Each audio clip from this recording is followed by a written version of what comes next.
Hello, friends. Good day. Uh, Homer had written two epic poems. The one is Iliad, and the other is Odysseus. But now, today, we are not going to discuss about Odyssey or Ulysses, but we are going to discuss the same character, Odysseus or Ulysses, but from the different person. The name of this English poet is Alfred Lord Tennyson, and the name of this poem is Ulysses. So let us see what Alfred Lord Tennyson had written in Ulysses about Ulysses. So it is written in 1833. The year is 1833 by Alfred Lord Tennyson, the future poet laureate of Great Britain. The poem takes the form of a dramatic monologue spoken by Ulysses, a character. Ulysses is the other name of Odysseus, one of the character, one of the book of Homer, Odyssey. So here we have facing something different. A character who always appears in Homer's Greek epic, the Odyssey, and the Dante's Italian epic, the Inferno. Ulysses is the Latinized name of this is the Latinized name of Odysseus. In the Odyssey, your Ulysses, Odysseus struggles to return home. But in this poem, Tennyson tells us Ulysses, an aged Ulysses, is frustrated with domestic life and yearns to set sail again and continue exploring the world. Dante seems to condemn Ulysses' recklessness as an explorer, but in Tennyson's poem, there is nobility and heroism in Ulysses' boundless curiosity and undaunted spirit. So let us see what this poem means, Ulysses. Ulysses expresses frustration at how dull and pointless his life now seems as king of Attica.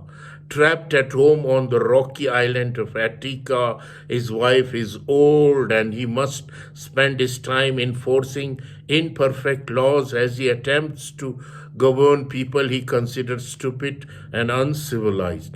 In Ulysses' eyes, all his people do is try to store up wealth, sleep, and eat. They have no connection or conception of who Ulysses really is or what his life has been like. Ulysses still yearns to travel the world like he used to do. As long as he is alive, he does not want to sleep at home. He does not want to sleep at homes, and he did not found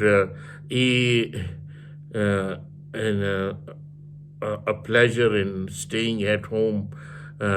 So what happened that he found joy, he claims, in every moment he spent traveling.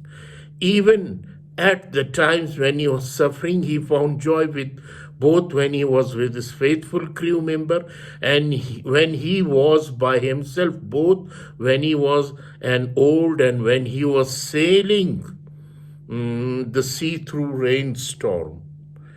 He has become famous throughout the world as an explorer who was continually traveling and yearning to know more. Ulysses reflects that he has seen and learned a great deal about all the places where people live, about their lifestyles, culture, and ways of governing themselves. Everywhere he went, he was shown honor and respect. Ulysses also found joy fighting alongside his fellow soldier, a man he honored and respected. When he fought in the battles far from home in the Trojan War, Ulysses feels that each person and place he has encountered has been changed by the encounter as he has himself.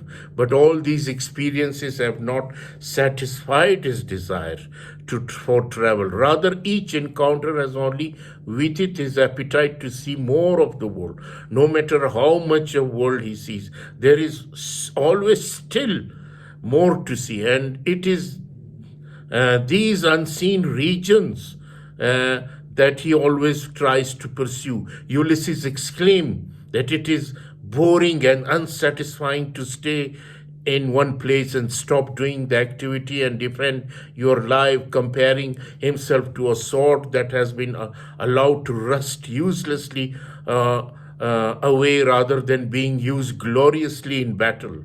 Merely being alive doesn't mean you are truly living. Ulysses feels that multiple lifetime would still have been too little time to do all he wishes to do, and he is, or at most at the end of one lifetime he has.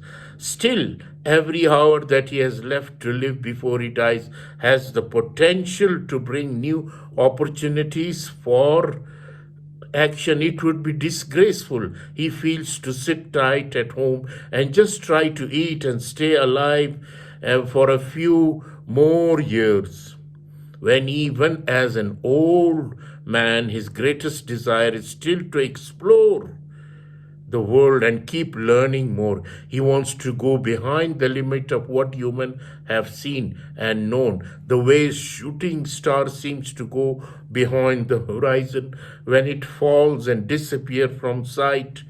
Ulysses then starts to describe his son Telemachus, who will inherit Ulysses' role as ruler of the island when Ulysses dies.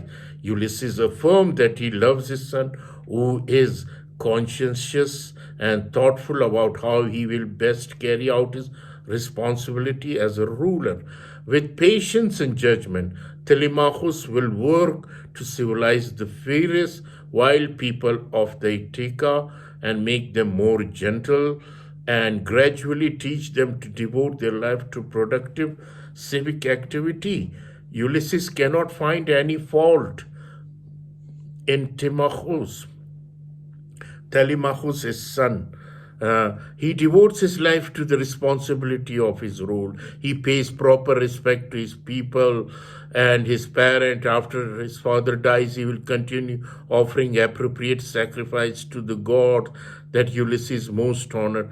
Telemachus is well suited for the role of ruler, just as Ulysses is well suited for the different role, the role of explorer. Ulysses looks out towards the port where the wind is blowing in the sails of the ship and where he can see the wide, dark sea. He now addresses his former crew, the man who worked alongside him and explored the world and gained new knowledge with him. He reminds them that they always accept joyfully whatever their travel would bring, whatever trouble or good luck, and proudly faced every obstacle with resolution and bravery.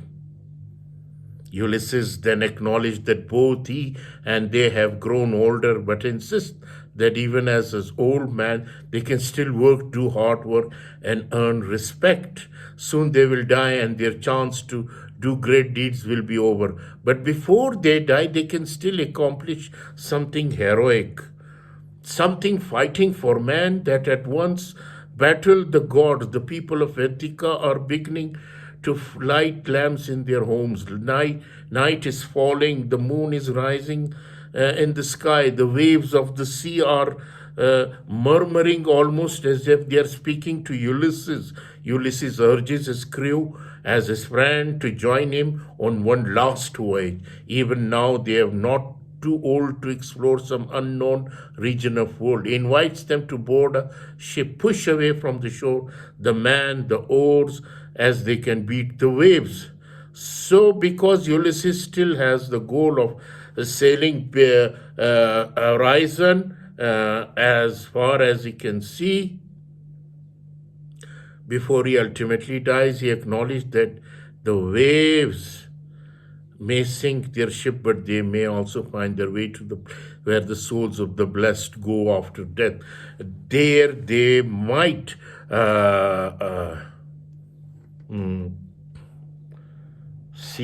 see their old companion, the accomplished warrior Achilles. Many of the heroic qualities have been diminished by old age, but they haven't been lost completely. They don't have the same strength or physical prowess they possessed as younger men fighting epic world-changing battle. But inside Ulysses' desire, they are ultimately the same man they always were, and their mind and heart are still brave and composed of the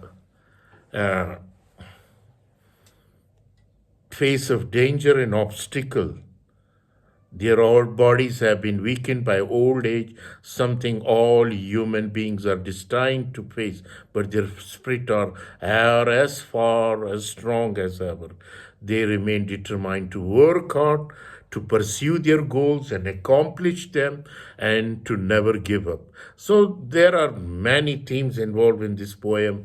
We can see the mortality and aging, how Ulysses wants to become immortal despite his aging, how in this poem he's urged to go and for a travel to do some adventure and knowledge, how he wants to gain adventure, to go to the adventure and gain knowledge from that same, caution and recklessness.